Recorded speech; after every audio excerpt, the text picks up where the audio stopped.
Welcome back to CryptosRUs. I'm George. We're all George.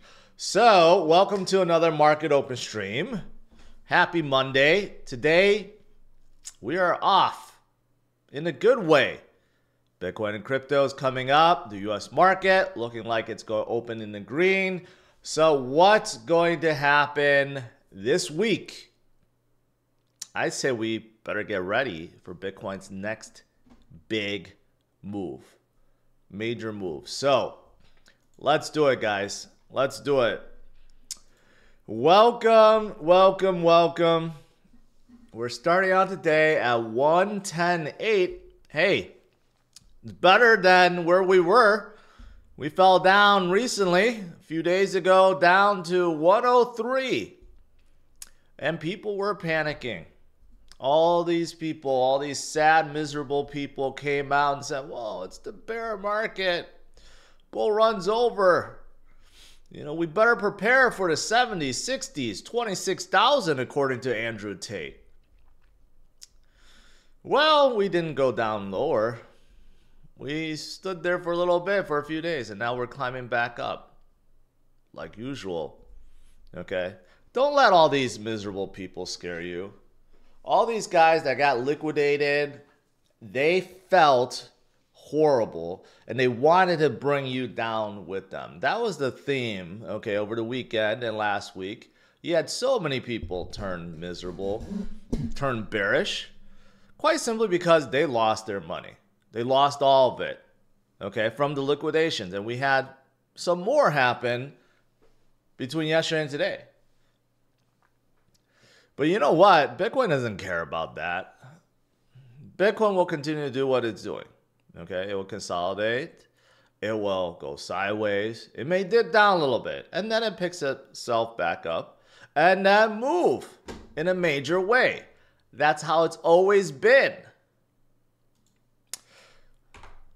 And I'll show you. I'll prove it to you guys. All right. So today we're opening up, like I said, in the green.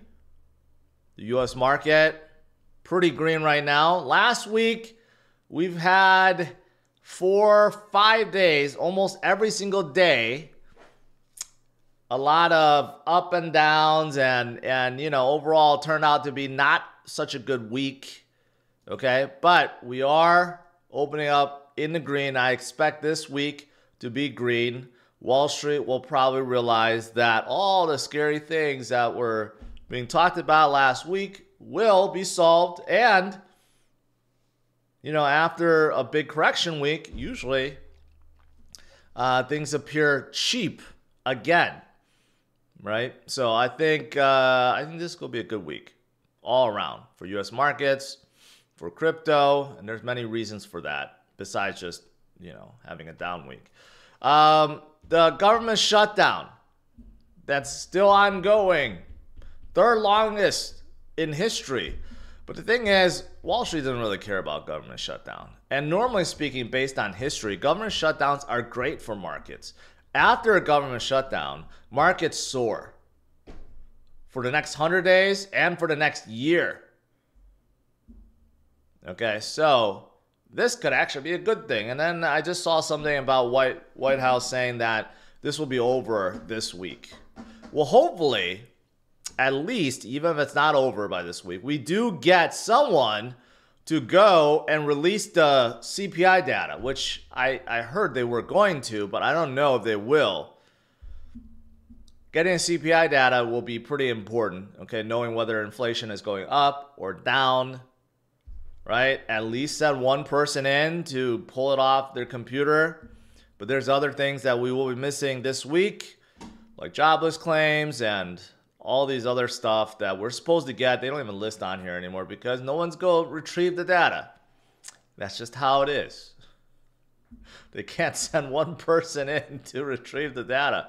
I just don't get that. I don't get it at all. Also, maybe this war will end between Ukraine and Russia, but supposedly it was a tense meeting. A lot of curse words, a lot of shouting. But Trump is calling for the occupied parts of Ukraine, the Donbass, to be just given to Russia at this point to end the war. because Putin says unless that happens, there's no way they're going to end it. So that appears to be what Trump is pushing for, at least according to CNBC. I don't know if that's exactly true. We'll see if there's follow-up interviews about this. But, you know, ending the war would be a good thing. The Middle East, I think, has been ended. I don't know. I don't know if it's 100%. I mean, this has been going on for a long time. But Ukraine and Russian war have been ongoing for 4 years. I think it's been longer than anyone's expectations. I think everyone thought this would be over in like a few months. They've lasted 4 years, which is great. But we'll see how this goes. But if that war ends, that's going to be really good. Really good all around. Except maybe for Ukraine, which wouldn't be good. But would be good for everyone else. We'll see. Trump's 100% movie tariffs.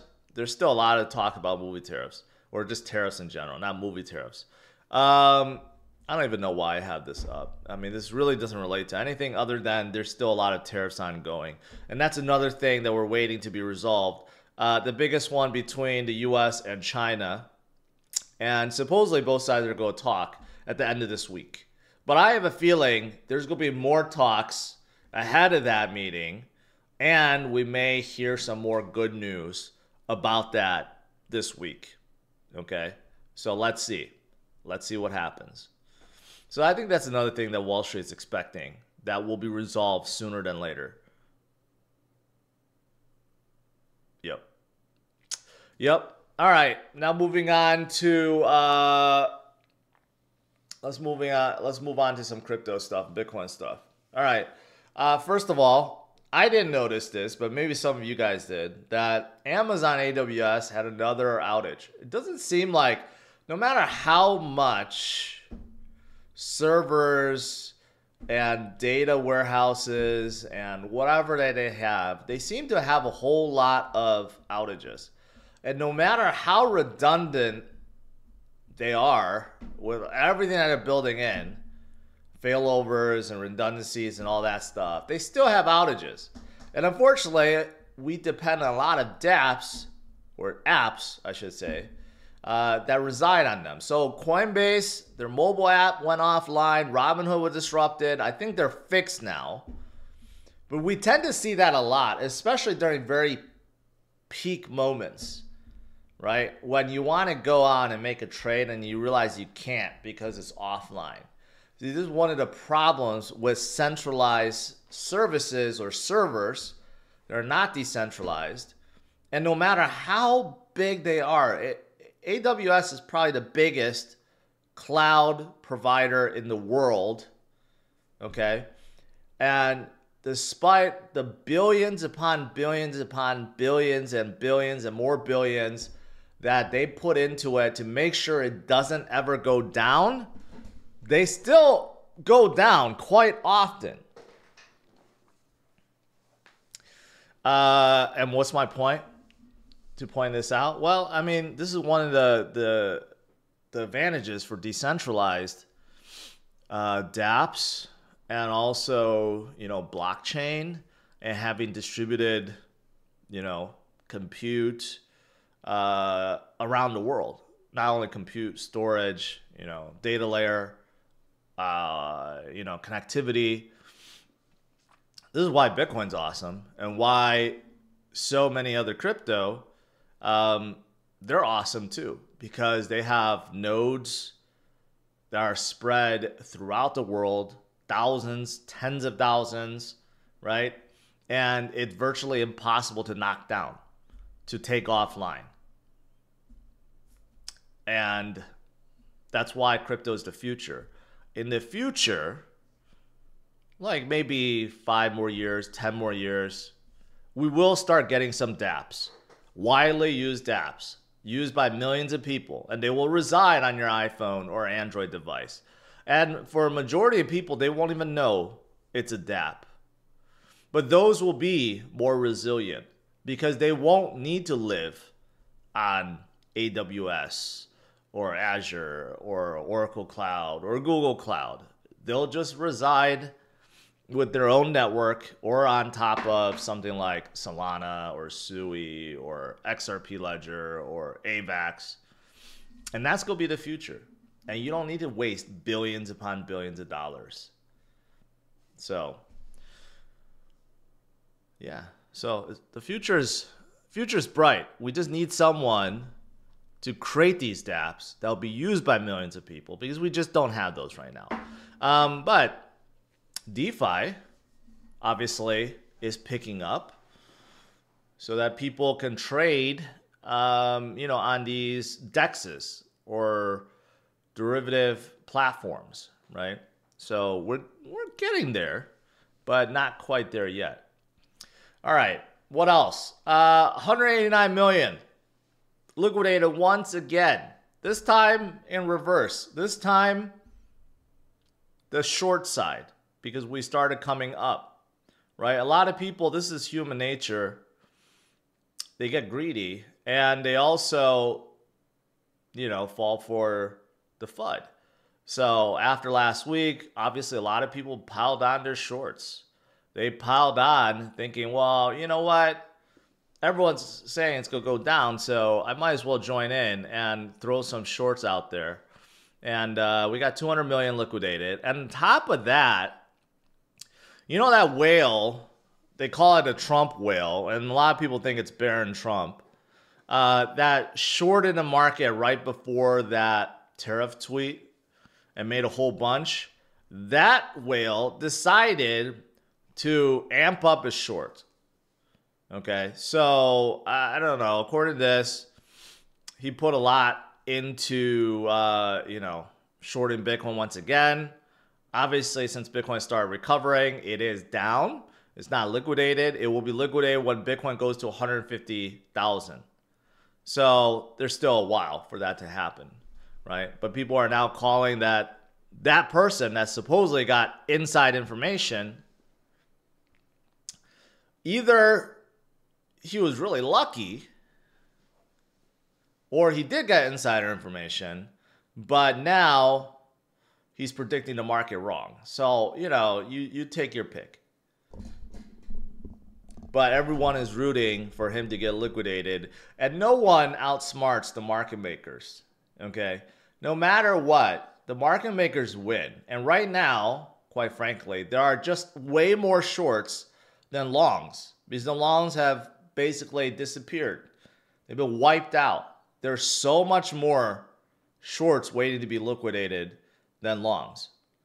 So if you had to make a bet which way the market makers would move the market, you go put your money on the long side, on the upside, because there's so much more money waiting there to be liquidated. So yeah, that's a big thing that's coming up that could drive Bitcoin's next big move. But outside of market makers and liquidations and, all these whale manipulation, whatever, right? Fundamentally, we all know that Bitcoin is here to stay. There's no way it's going anywhere. People could be fuddish all day long, okay? But those of us that know will continue to HODL and DCA. It's that simple. 67% institutions expect Bitcoin to rise in the next 6 months. No duh. Yes. That should be closer to 90% of institutions. And we still have the regular, usual people that are loading up. Strategy purchased another 168 Bitcoin, around 19 million. Now they hold 640,000, right? And then you got others that will be following or have followed. Japan is now allowing banks to buy and sell Bitcoin. That's pretty massive. And then you got Vanguard, who's as big as BlackRock. No one really likes Vanguard, but whatever. They just purchased a whole bunch of MetaPlanet. And we know MetaPlanet continues to purchase a whole bunch of Bitcoin. So that's a signal, right, that they're getting in. Vanguard themselves have said, no, we're not going to come out with their own Bitcoin ETFs. And they're still playing coy with Bitcoin. They're just like saying, oh, no, you know, we're not really that interested. Yet, they keep buying up more and more shares of Metaplanet, Strategy, Coinbase, and everything else.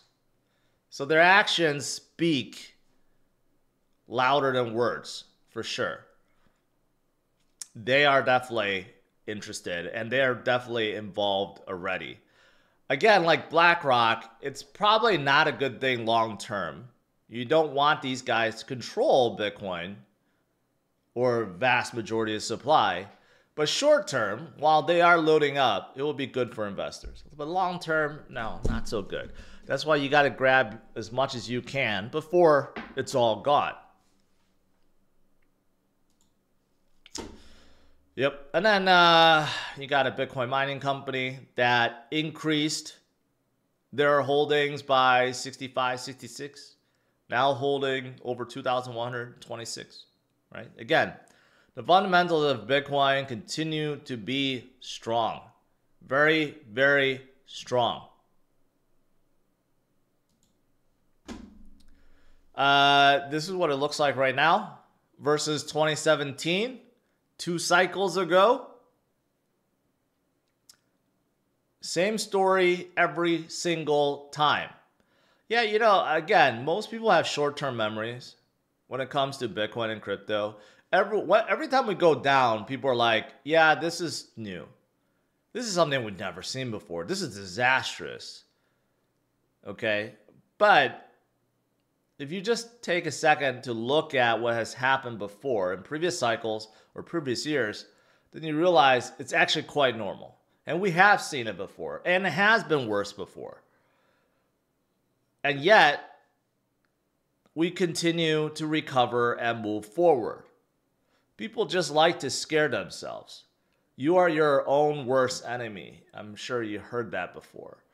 People want to scare themselves, wants to find a reason to sell. Those that don't, those that actually stay calm, cool-headed, they're the ones that are going to make the most money. Quite frankly, because they are the ones that are going to be holding the longest. That's really it. Everyone else wants to outsmart the market, wants to trade. If they have a loss, they want to trade and make it up for it, right? Or they have a loss and they just want to dump everything because they think it's all over. And unfortunately, when you have strategies like those, you will for sure lose money. And you'll end up buying at a higher price. It happens every single time, every single dip, every single cycle. We see the same people come in and out, but some finally do learn and they stay. They stay for good, and then they realize, okay, this is the way. Stop panicking. Make sure you have some dry powder, some cash on the side. Continue to DCA, and that's it. And let the gains come to you. Don't try to force it. Don't try to rush it. When you do, you tend to make mistakes and lose. Here's a comparison to the last cycle, not 2017, the 2021 cycle. Again, have we seen this before? Well, when you zoom out, yeah, it looks pretty similar. When you zoom in, maybe not. Okay, maybe it doesn't look so similar. But when you zoom out, you'll see a lot of similarities with every single cycle. But every single cycle is a little bit different. Macro conditions are different. Geopolitical factors are different. And also, obviously, our market cap is different. The maturity is different. So it doesn't move exactly the same way. But we tend to see a lot of similarities. And again, have we seen drastic downturns? Yes. Have we seen prolonged sideways movement? Yes. Have we seen FUD? Yes. From many, many sources. Yet Bitcoin continues to keep moving forward, rising, and make new highs. Just that simple. It's just that simple. It's a really easy concept. Okay? Just don't panic. Too many people are panicking and they're going to lose out. Now, something else I mentioned, and this is going to be interesting. Gold, right? Gold has finally come down a little bit from their previous high of last week. Just a little bit. But they have been skyrocketing. At least for gold terms. Not, for Bitcoin terms or crypto terms, hardly a move. But for gold, it's been going crazy. It has gone up more than it has probably in the last 10 years. However, that euphoria, if it comes to a close, if that bubble bursts, that's a lot of money that'll be flowing out. And we have seen this before. You know when? When was the last time this really happened? Back in 2021. We saw gold rise up to like 2,300 or 2,500 an ounce. And then that bubble burst, it started coming down. And guess what? That's when Bitcoin started really hitting its stride. And guess when that was? Right around now in October. If you look at it, a lot of similarities. A lot of similarities. So we'll see what happens with gold. I understand why so many people flock to gold right now. It's not just Americans, it's around the world. Because there's uncertainty. People don't trust the government. People don't trust inflation. People don't trust how the central banks are acting, especially now in the US. And, you throw in on top of that all the trade stuff, the tariff stuff, the wars, all that stuff, right? People like to have some security blanket. And for many, that's gold, right? At least the older generation. The newer generation understands that there are better things, better security blankets, and Bitcoin is one of them, right? So that's why so many are turning to Bitcoin and will continue to come in as more and more people learn about this new safe haven that actually isn't that new anymore, but still new compared to all the other new technologies that we've had in terms of growth and adoption and everything else. Again, you just got to be patient. You got to be patient. All right. Lastly, I saw a couple things for the ETH guys. There's still a lot of ETH believers. Tom Lee remains confident despite Ether dipping below 4,000, and they have made a good recovery the last few days. They continue to buy more and more and more and more Ether. Now, BitMine has 379,000 more than last weekend. They purchased another 1.5 billion. So Tom Lee, on a bigger scale, is doing exactly what I've been preaching, which is, hey, remain calm, HODL, and DCA, but in the billions. I don't know how BitMine gets so much money. It seems like they have more money than even Strategy now. But they have been purchasing billions upon billions, seems like every single week. So that's definitely going to help Ethereum in a big way. When you have a big entity that just continues to load up, most of the supply. I think they're up to 5% already. And they may be, I think his goal is to hit 10%. I think that's what Tom said is his goal. But, it may change. It may change. And, according to CoinShares, there are a lot of other investors besides BitMine that's been buying the dip. And that's the right way to do it. Buy the dip. We will get through whatever we're going through. We always do. Okay?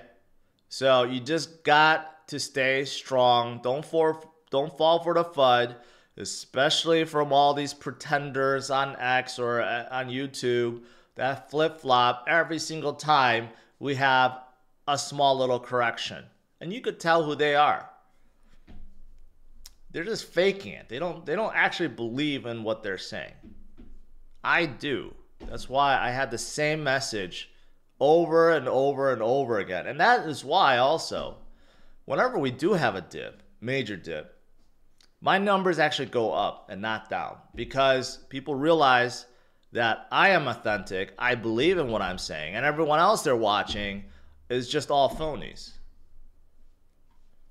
That's why everyone else loses numbers when the market gets bad, and I actually gain numbers when the market is bad because people actually trust what I'm saying, and they know it's right deep down, but they just need reassurance. And everyone else isn't giving it to them because everyone else is turning bearish, and that's just baloney. All right, that's pretty much it. Overall today, pretty good. Coinbase is up 3%. Strategy is up almost 5%. So good, decent recovery so far this morning. And Robinhood is almost up 5%. And you know what? And I got a brand new fancy website for Clash. I linked it. And hopefully you guys check it out. Now everything's on here. Okay, this is my brand new fancy website.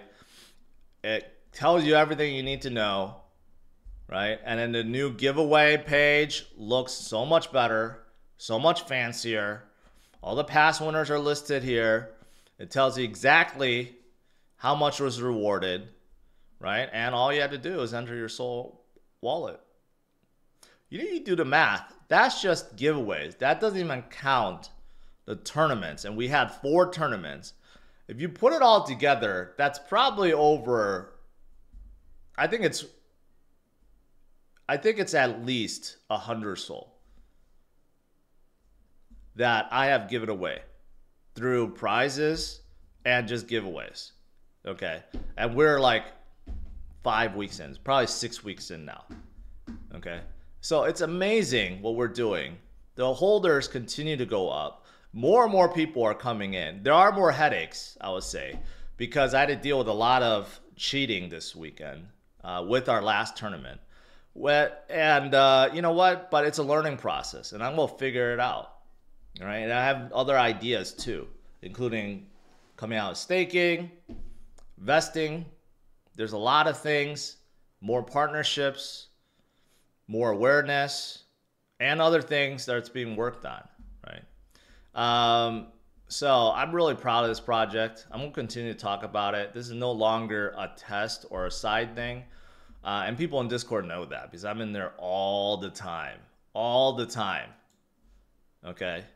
And even though we had some whales that don't believe, just like all these people that were getting very fuddish sold out because they don't believe, but we still have a great community that do believe and continues to DCA. And that's the most important thing. We're building up this awesome base. And once the market turns around, there's going to be nothing to stop this community and nothing that will stop this project from moving forward, becoming one of the biggest in this space. And I truly believe that. I won't be BSing you guys on this. So, all right, just telling you guys, don't ignore. All right, let's do some Q&A.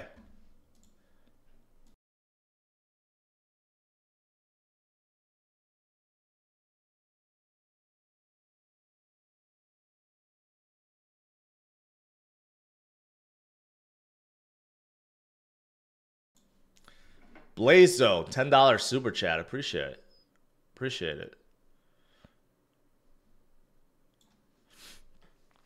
I finally, side story. I have a close group of friends, right, that I talk with often about investing and other stuff, right? And they're all investing in crypto and stuff like that. But I've been telling them how, you know, I also play options, and I've been killing it with someone like Robinhood, and they've just been ignoring that. And I told you guys, you know, I made a ton of money with Robinhood call options, and I've been telling them that for like months upon months and upon months. And finally I convinced them. On Friday, they all bought some, and now they're probably up like 30% already just from that single purchase. So I'm glad they listened. I'm glad they listened.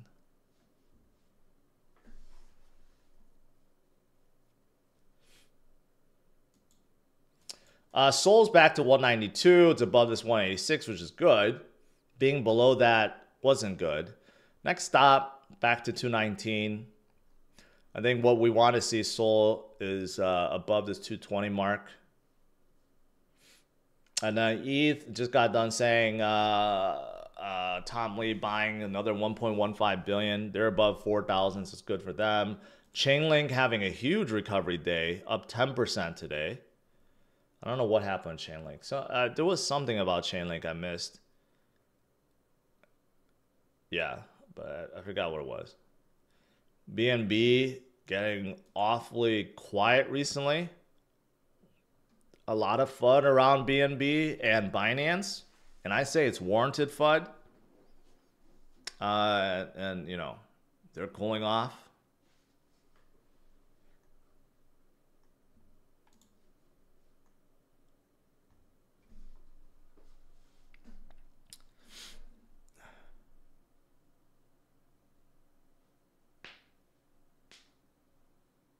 Scotty, if you've been listening to what I've been saying, then you make that 30% easily.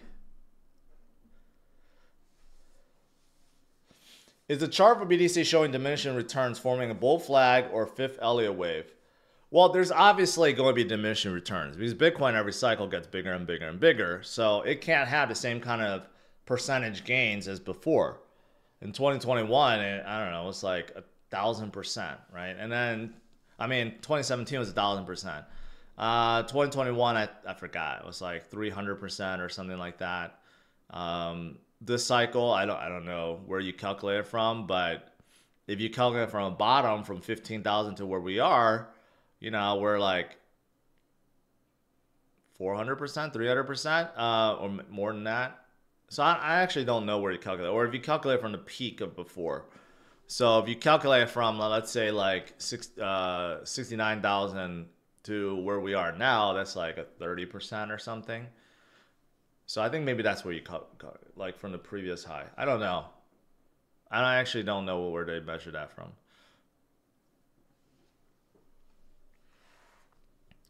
Subspace, appreciate that.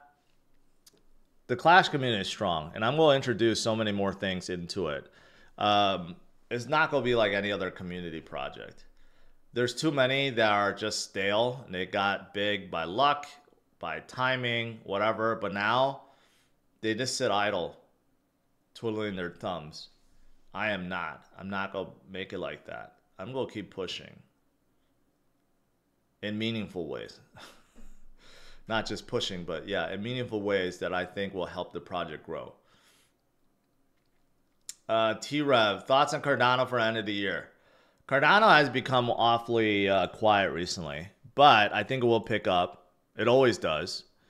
If you zoom out, earlier this year, it hit what over here 132. It has to go all the way back up to hit 2021 high. Can it do that? If the alt market, if altcoin season really picks up, I think they can actually get back to their previous high because things move really quickly when altcoin season happens. Okay, there's just euphoria and FOMO just like kicks in nonstop, right? So let's see what happens in the next few months. I honestly think we're right there. And I know I may be off by a few weeks because sometimes I say we're right there and then we don't move. But I honestly feel like if you look at last year and the year before that, right around mid to end of October is when we start moving hard. And we're like right at that time frame. And this week may be the week that kicks it off because the U.S. market is doing so great right now.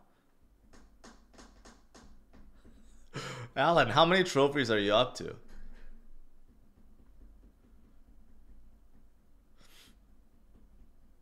I'm just curious because it seems like you are getting really addicted.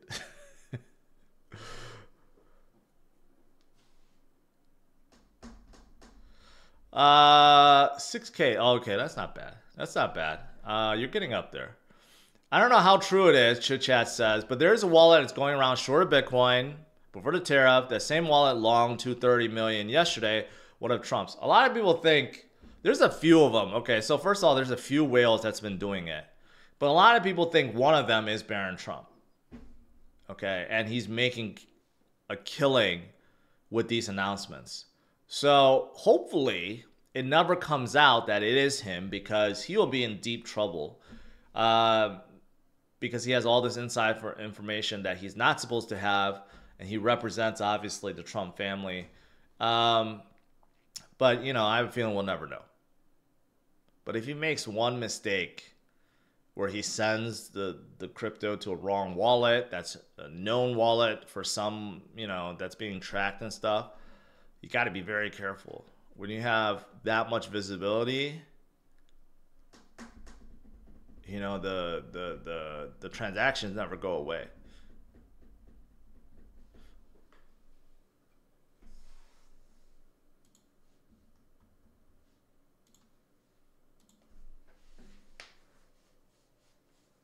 Do you think the tariffs get resolved before deadline? NY, I do think this week we're going to hear a lot more about that. And I think Trump would downplay the seriousness. I don't know if it's going to be resolved, but I think there's going to be... What I do know is Trump wants to see the market do well. That's his like gauge in terms of the economy. If the U.S. market does well, markets are booming, I think it's the top-down strategy, right? If the businesses are making a lot of money, they will hire more, there will be more jobs, and so forth, right? And so that's why I think he really cares about the U.S. market. I think he hates it when he sees it tank. And he knows. He knows, like, the markets are worried about tariffs. They're worried about the trade war with China. They're worried about the ongoing war. They're worried about high rates and not enough cuts. And, you know, he's going to keep pushing on these things and giving more, like, bullish stance on these. So I think we're going to hear more of that this week. Last week was not a good market week, right? It's a good correction. And some argue that was good because the markets were too heated. S&P and NASDAQ were too high. They were all-time high. So we needed a correction, which is fine, right? But now that we had a correction week, we should be ready. Q4 usually is the best the best quarter for markets, especially risk-on assets, which is all the high-flying ones, right? Tech, AI, you know, semiconductors, whatever, and crypto. So there's no reason to think it's going to be different this year. There's nothing on the horizon that can't be resolved quickly. That is a new deterrent, you know, unless another war breaks out or something. But like outside of that, we already know we're getting our rate cuts. We already know this trade thing with China is going to get resolved. We know that this war with Ukraine and Russia, which now Trump is making a bigger emphasis, is going to come to a conclusion sooner than later. So I don't know what else there could be that becomes a deterrent in the next 3 months.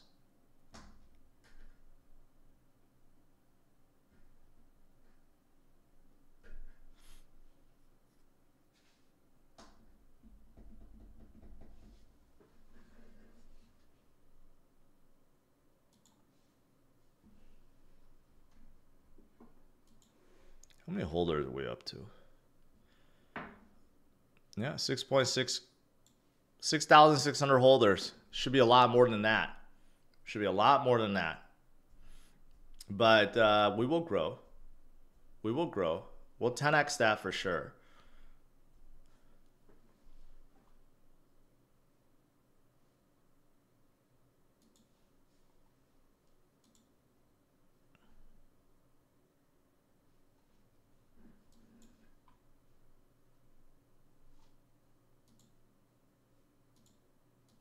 Where's that chart?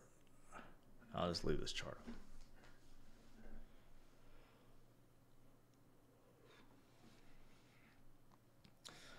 Star question. Nvidia is out of China. Didn't Jensen give $1 billion to Trump to relax the tariff months ago? I don't know if he gave him $1 billion, but Nvidia is in the center of everything. Okay, everything. Without Nvidia, there would be no OpenAI, and without them, all these companies that are doing extremely well, like Oracle and Microsoft and Google and Meta and now AMD, all these guys, you know, it's just like a small circle and they all revolve around NVIDIA. And they had spectacular numbers, even though last quarter they didn't even sell to China. China's desperate for NVIDIA GPUs. They're going to get it one way or another. They may be overpaying them because they're shipping them in from other countries. But NVIDIA GPUs is what makes the world go round right now with AI. So that's why I'm super bullish with NVIDIA. They are just going to continue to go up. There's nothing to stop them. And AMD is so far distant number 2. It's not even funny. So yeah. So that's my stance on NVIDIA. And if they do work something out where NVIDIA could sell to China, they will literally like double their revenue and profits like within a quarter. You know, that's just how amazing it has been. And it'll be even more amazing for them. George, would your NFT holders get something, or did I dream that? You didn't dream that. So I have this new idea for Clash. I'm still working it out, but I do want to release a new line of NFTs. Actually a 3-tiered system. And there's good reason for that. One of them is to boost the liquidity pool. Another is to offer benefits outside of the top 500 holders, for example, like the Vegas party. And also another benefit is to get the old NFT holders to be invited into the new collection, which they will be able to redeem and get a new one. And those NFTs also carry other benefits like having, for example, like Clash tokens that are vested. Okay, so I'm thinking about that as well. So the old NFT holders, they will benefit. I'm not forgetting about them, and they will be able to redeem. I just have to figure all this out. So that's another thing that I'm working on and thinking about. Like I literally spend all my free time on ways to improve Clash. That's all I'm doing. I don't even have free time anymore.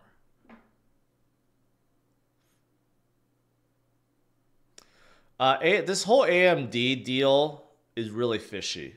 Okay, it's really, really fishy. So we know that Oracle is deep with NVIDIA, and they have this whole deal going, right? And Oracle popped because they announced some $100 billion deal, but really it's just for Oracle to buy more NVIDIA chips. And all of a sudden they go make a deal with AMD. Right? And it makes no sense because they're not really going to use these AMD GPUs. They just suck. And Jensen has explained this. It's not just about GPUs too. It's like the whole data center. It's the backbone and everything that connects and the software and stuff. NVIDIA is just light years ahead of AMD. Anyone that deploys AMD chips, even if they get it for free, they lose money in their data center. Jensen explained that. That is the reason why no one buys anything else. They only buy NVIDIA. Because if you add the cost per watt on everything within a data center, NVIDIA is by far the cheapest. And no one wants to lose money. So this whole thing with AMD doesn't make any sense. But I think they did it on purpose because NVIDIA itself probably can't do anything with AMD because then they would be seen as a monopoly. So they probably like worked it out with Oracle, like, oh, you know, go buy some ownership there, or say you go commit something there, you know. So it seems like there's still competition, but they're not. You know, there's something going on there. Like this whole AMD thing makes no sense. You know, but I think it's NVIDIA's way of like making sure that they don't become a monopoly, I guess. Although they are a monopoly.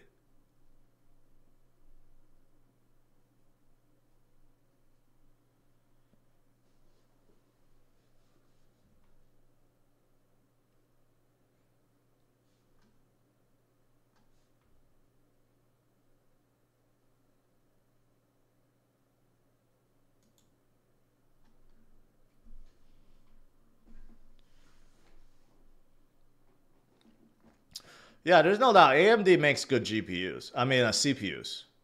Intel's like that.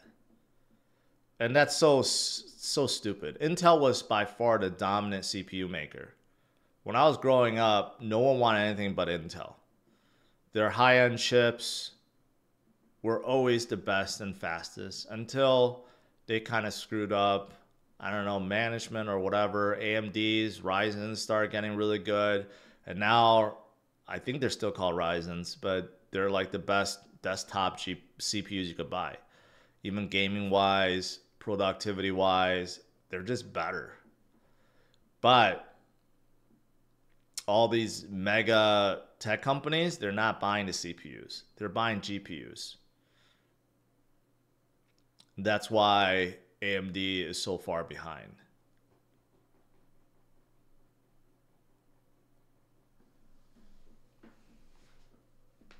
Yeah, Intel's so bad that they had to get a government bailout, basically. And then the government took 10% of them. I don't know what happened to Intel. I really don't. They used to have all the fabs. They had the best chips. And then they just royally screwed up with mobile and with GPUs and CPUs. They just couldn't do anything right for decades. And now they are where they are, being like, they're not nobody. I mean, there's still a lot of Intel CPUs, but still, they're third fiddle. They're not even second fiddle. They're third fiddle to AMD and NVIDIA now.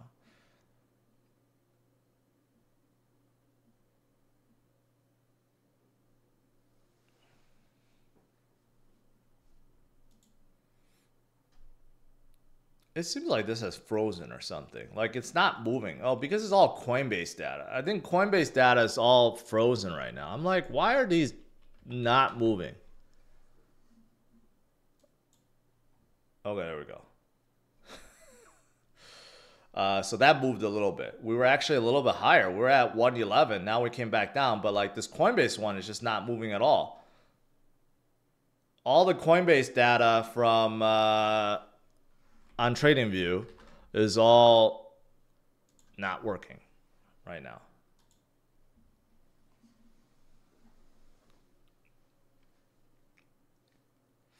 Any thoughts on Zcash? Zcash did really well recently. I think it's because Vitalik said one of the big focuses for Ethereum is going to be privacy. And that's why, because they're really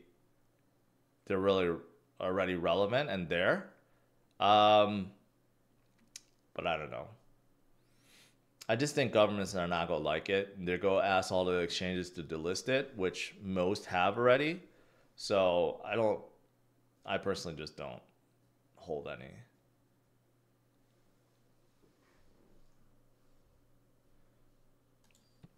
Gold. Man, gold was coming down. Now it's back up again. People just love that gold right now. But not all the way up. Gold peaked around 43.80. Is that 43.22?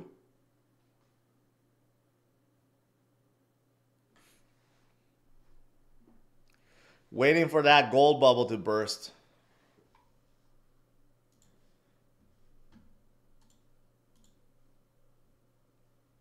That, man, ever since August.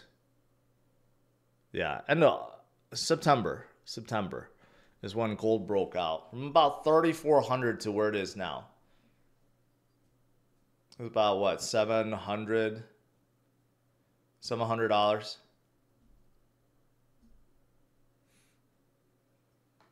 No, what am I saying? $900?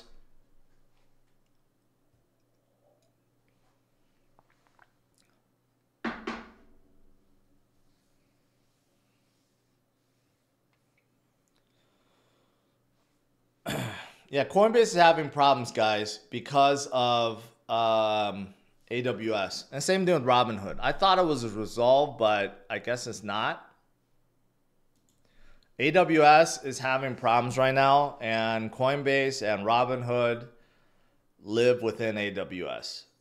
So I made a big thing at the beginning, like no matter how much redundancy and how much money they put into these data centers, there's always something that could go wrong. Where a decentralized version of this would be a lot more efficient, less costly, and more redundant. But we're just not. We're not quite there yet. But if you have distributed warehouses utilizing, the ledger style, I guess, probably prevent a lot of these outages.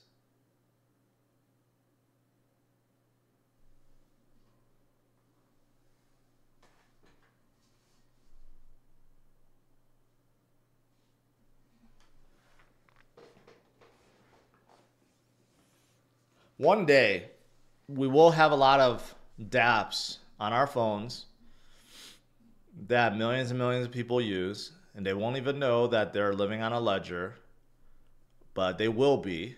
And, and that day, when that day comes, we'll have alts that truly decouple from Bitcoin, that won't move in tandem with Bitcoin, because they will become super valuable because of the millions of people that use those dApps.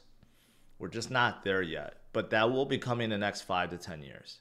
We make it a very viral social app or a very viral game or something that will drive millions of people into it. And that's when we truly start seeing certain dApps or certain chains decouple away from Bitcoin. We're just not quite there yet.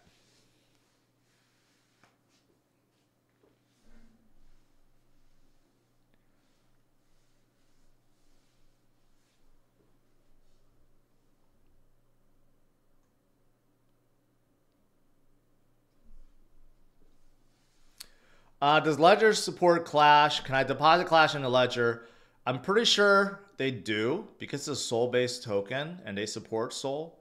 I know people have said they put it on Tangent and Treasure, so I'm pretty sure Ledger does too. I keep mine mostly on Phantom, so I haven't tried. But if you want to try, just send like a few there and see what happens. I'm pretty sure it does support it.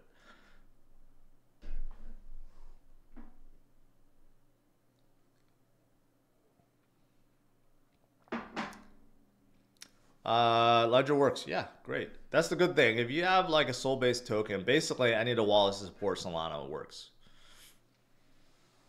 All right. Let's do some giveaways here. I know a lot of you guys are waiting for that. Brand new website. All right. Make sure you go and check it out. Really good. This explains the giveaway.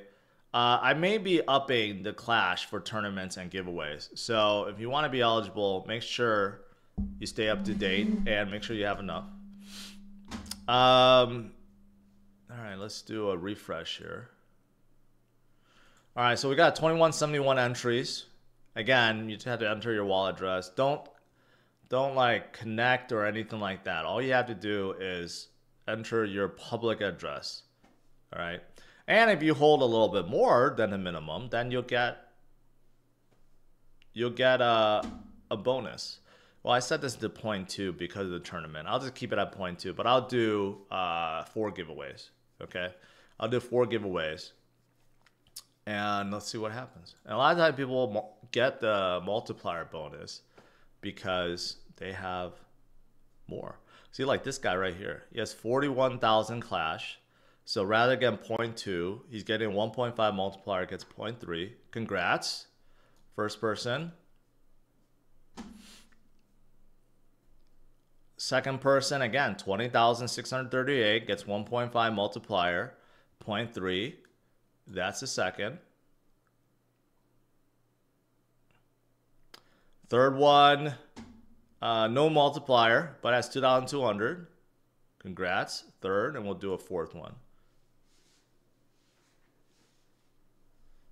And 3,186, 0.2. Those are the 4 winners. And this number is going to keep going higher and higher and higher and higher. And all you have to do is be a Clash holder and get rewarded infinite amount of times. if you get selected an infinite amount of times, right? It's random draw, obviously. And then we have these tournaments. And I'm going to be setting new rules, but make it more fair and make it rewarding for just anyone in general that participates. So I'll be giving more information later on this week. But make sure you check out the website, guys, and learn as much as you can about this project. You can even watch the tournament from last Friday. We had over 300 people in the tournament, like 305. It was our second best tournament ever. It was good, really good. All right, guys, have a good one. I'll either see you guys tonight in my live stream or just check out my video I'm gonna put out tonight. All right, have a good one, guys. Take care.